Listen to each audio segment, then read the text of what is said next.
I'm Kim Insley, and thanks for joining us for Navigating Life Transitions. It's a podcast where we bring together advisors experienced in financial life planning to talk about ways to navigate life's biggest changes, challenges, opportunities, decisions, from growing a family to losing a loved one, promotions, retirement, marriage to divorce. We discuss these pivotal moments that could benefit from the guidance a financial advisory team can provide. And today, we're talking about empty nesting.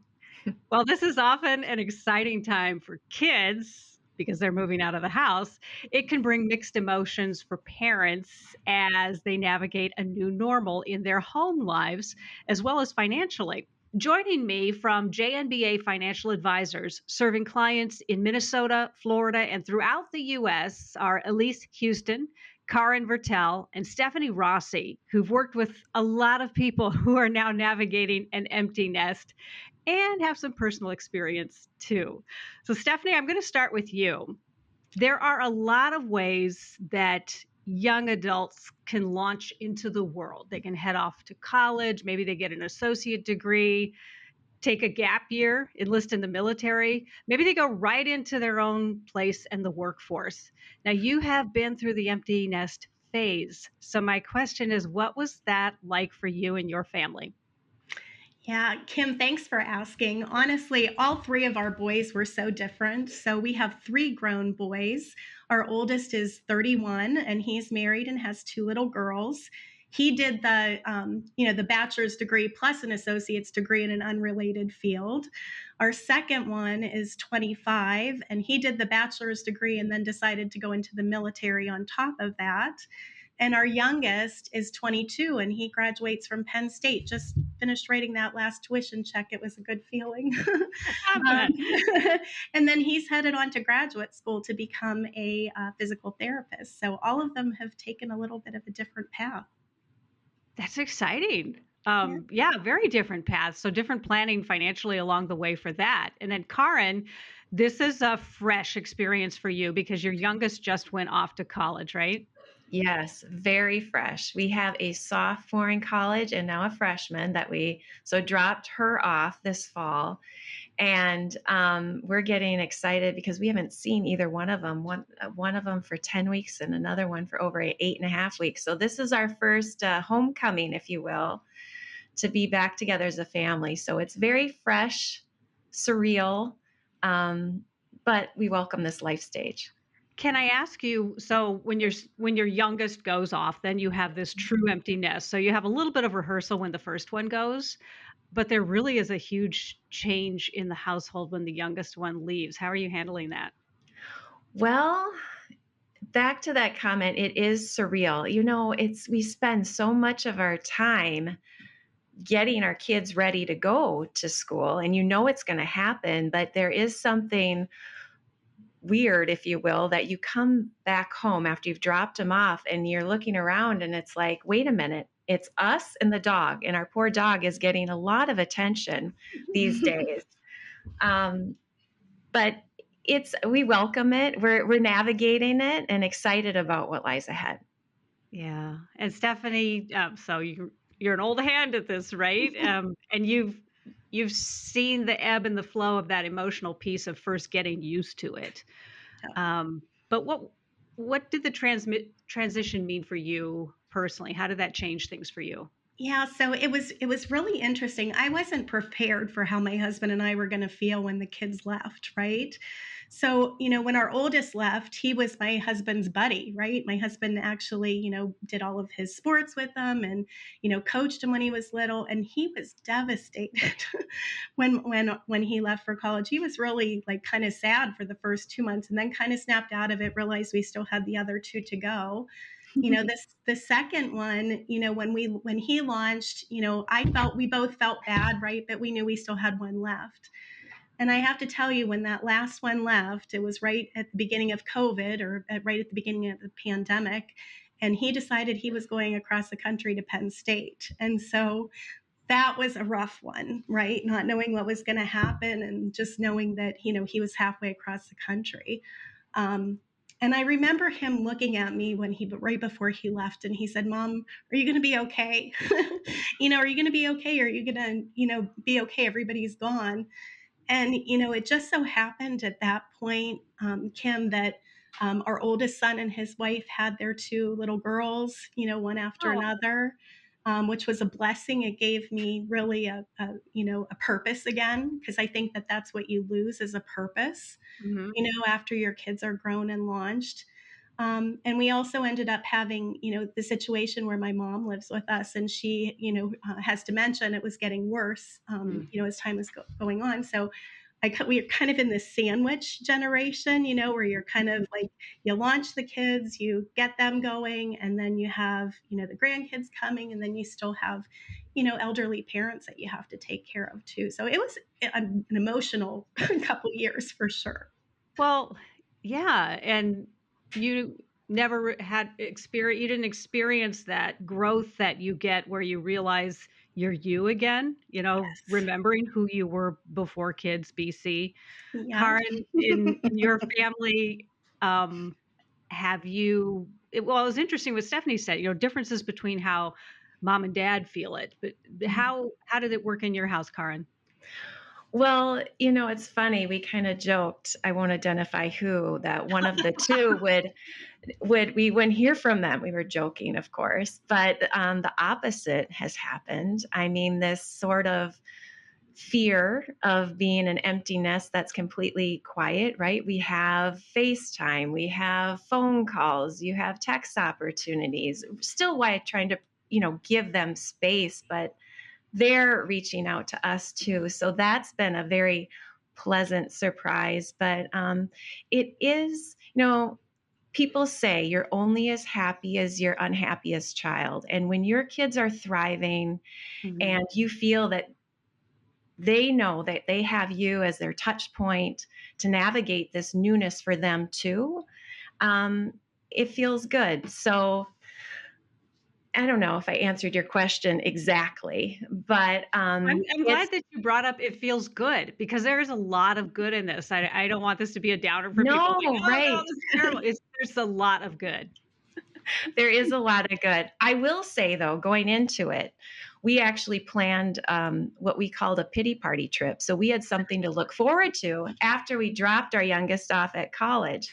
And in talking with friends, and I know talking with clients and other professionals, et cetera, you do, some of us, not all, we're generalizing, work up this a little bit of anxiousness, knowing it's going to be quiet. How are we going to handle it? Are we going to be playing pickleball every week, or how are we going to fill that free time? And other friends are like, whoa, I can't wait to do whatever I want on Friday night. But, somewhere in the middle, it all kind of smooths itself out. So, again, we're very fresh, still working through it. Definitely do not have all the answers, but appreciate the community that gets built in talking to other empty nesters, because it is a life stage, and it is a big life transition for your children and for you. Mhm, mhm. It's a reset, and so I wanna talk a Yeah. little bit about the reset. Elise, you have clients who've gone through this, and they have had a reset. What does that mean for your clients?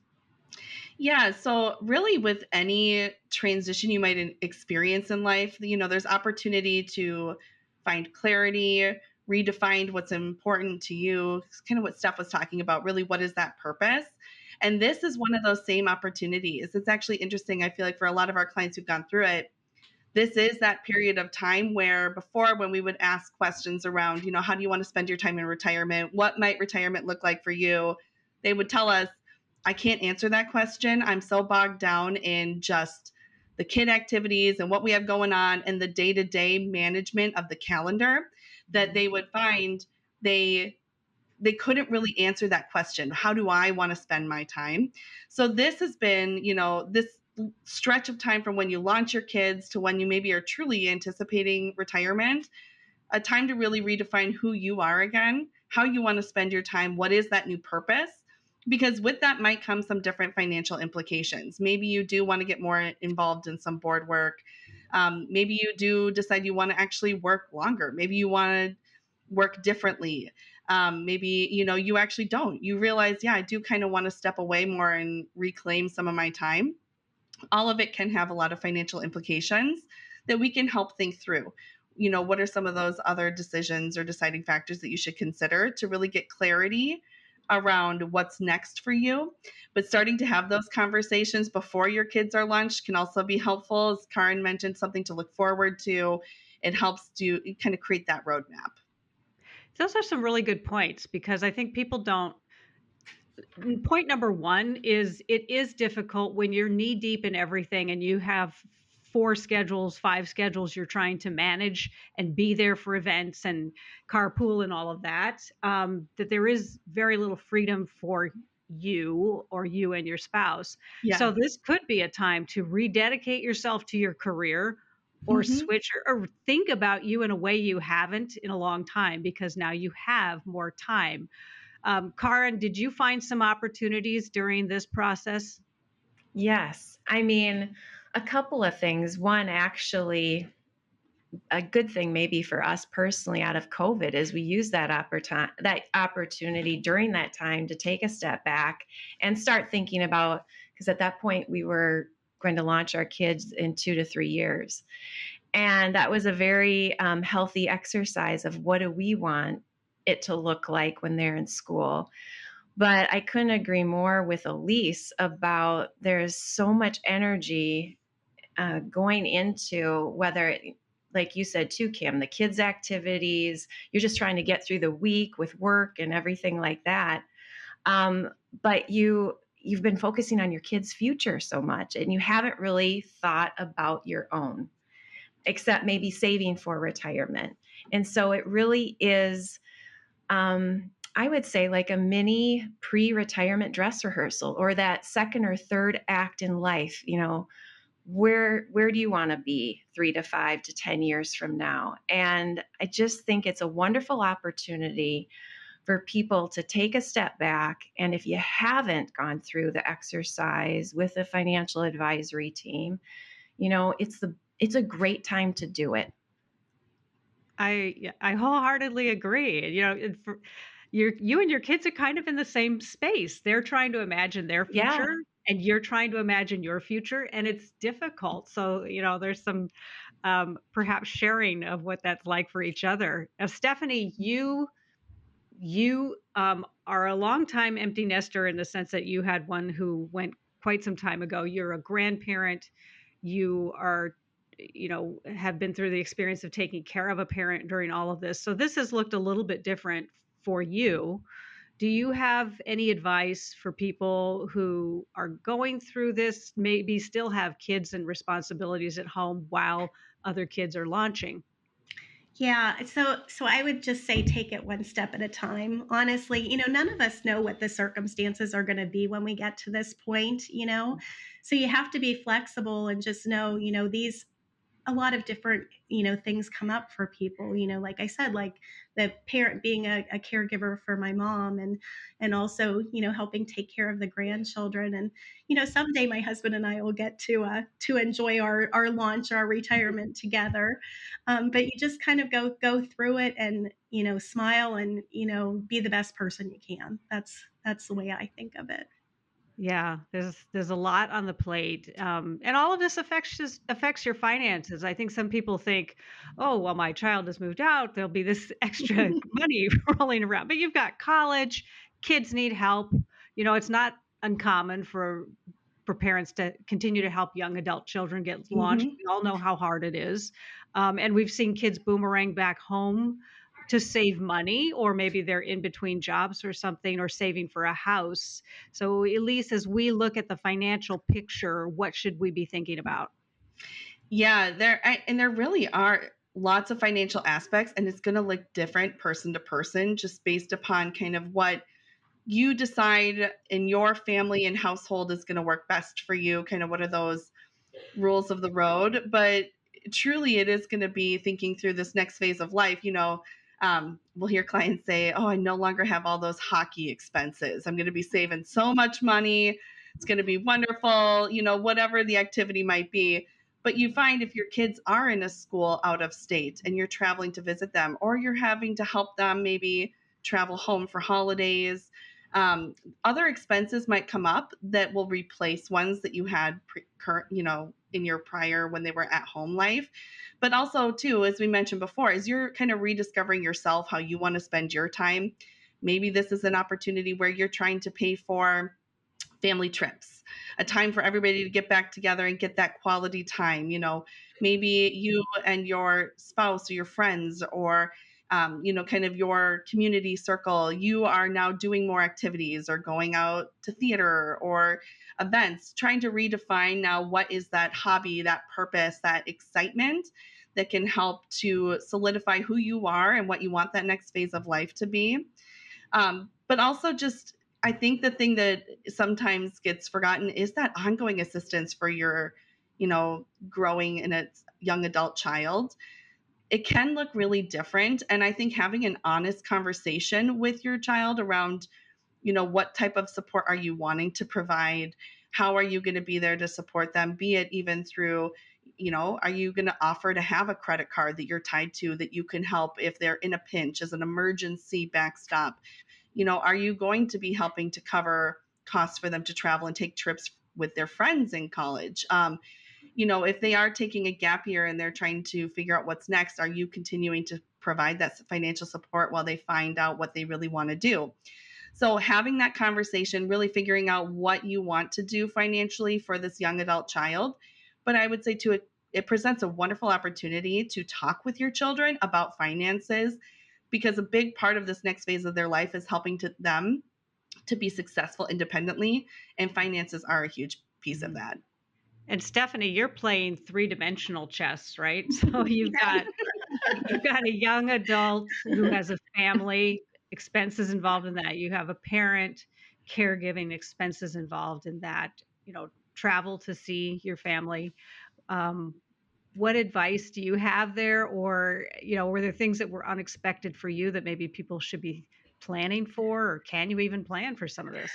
Some of it you can't plan for, but some of it you can. And I think the thing that I kind of wasn't thinking about even before our oldest son went to school. I mean, the kids have to eat, right, at college, and they can have jobs, right? They can do summer jobs, but I mean, things are really expensive. So, having that extra budget for them so that they can eat basically, I think is an important thing. And that was, I think I was like a lot of parents that thought, oh, that stuff's all going to go away, don't worry about it. No, it doesn't go away. So I would definitely recommend to people to plan for that. And then we do have to travel to see our middle son and our youngest son, and you have to plan for that as well. So but those were things, I mean, we didn't know where they would end up, right? So it's just, you do the best you can to plan, but sometimes, life just throws you some curveballs that you have to deal with when they come up. And sometimes they don't tell you for real. I was laughing when you said they have to eat. So, true story. Our youngest was going to college in Eau Claire. We're paying tuition. They had a job.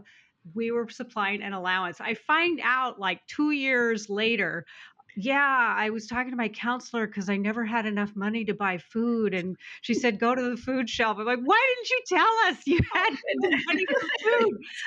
I mean, they don't talk to you. So make sure your kids talk to you about these things. I mean, our youngest was like bent on doing everything for themselves. I'm like, no, sometimes you do need a little help. That's right. Karen, how about other considerations for family financial planning? So buying a car, buying a house. I mean, it's no longer a given that you can do this on your own. It's become so expensive.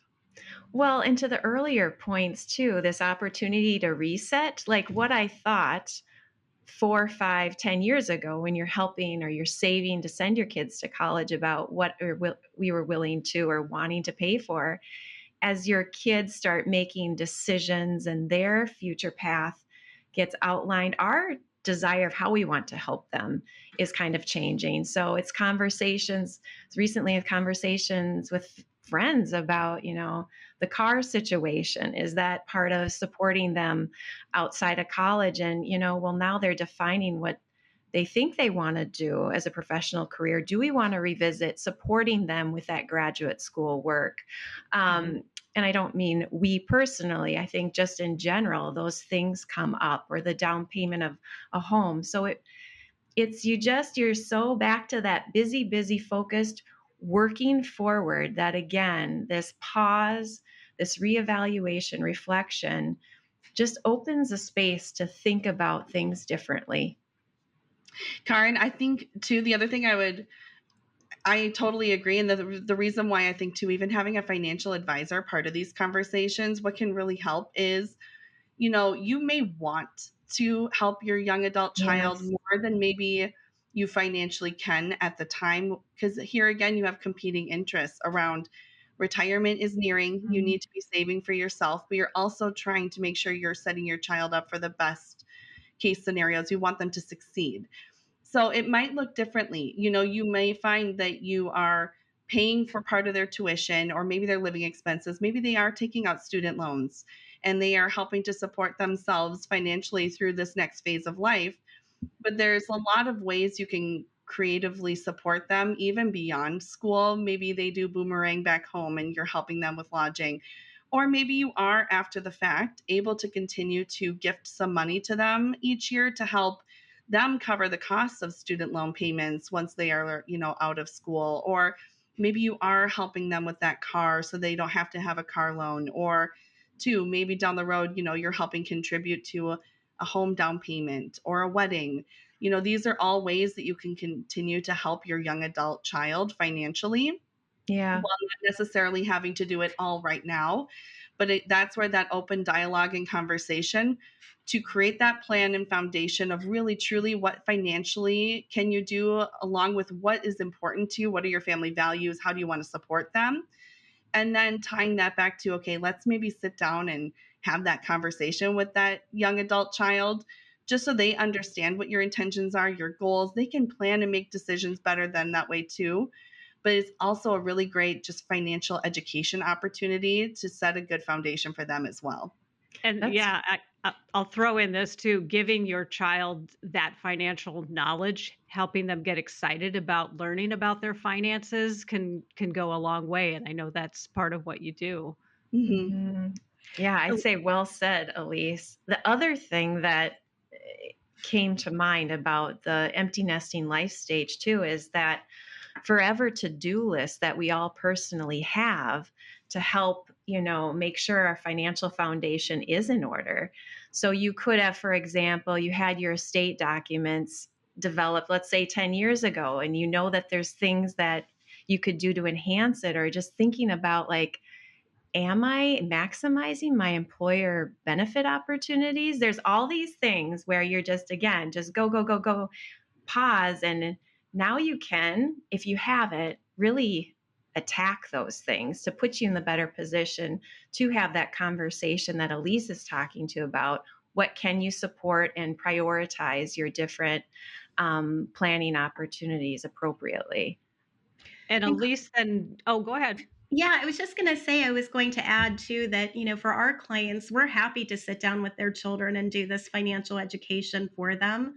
It's something we enjoy doing. And sometimes when it's an advisor and it's not your parent explaining things to you, they're a little bit more receptive. So it's something that we actually really enjoy doing. I can imagine. Yeah, I don't know, young adults, some of them really love this stuff and a lot of them don't. And I think back to my own parents because they were constantly talking about investing and things like that. That's why I got interested in it and interested in personal finance. So I don't think they planned to plant that seed or give me that gift, but it certainly was a gift. And so, Elise, then thinking about this before it happens, when do you like to have these conversations with people planning out this empty nester stage and beyond? Oh gosh. I mean, early is the best, right? Just because too, if you know you want to save financially for all these things, really being able to put some energy into thinking about, do we want to put money away into a 529 plan for our kids as a way to financially support them? All those things are great, conversations to have even when your kids are young. What does in your family values, what type of support do you want to be providing to your kids? once they've reached that age, it's great to start early, but not either way. I would say, as Karin mentioned, those couple years before you start seeing your kids launch, as they're starting to think about what schools do I want to go to, what campuses am I going to want to tour, what might I want to do, what degree or designation do I want to go after next. It's a great time for you to think too, and what role do I want to play in this child's future, and what might this look like for me on the other side of the transition. It's probably then not too far off where it doesn't feel too vague. You can really truly start to conceptualize and visualize what this might feel like for you.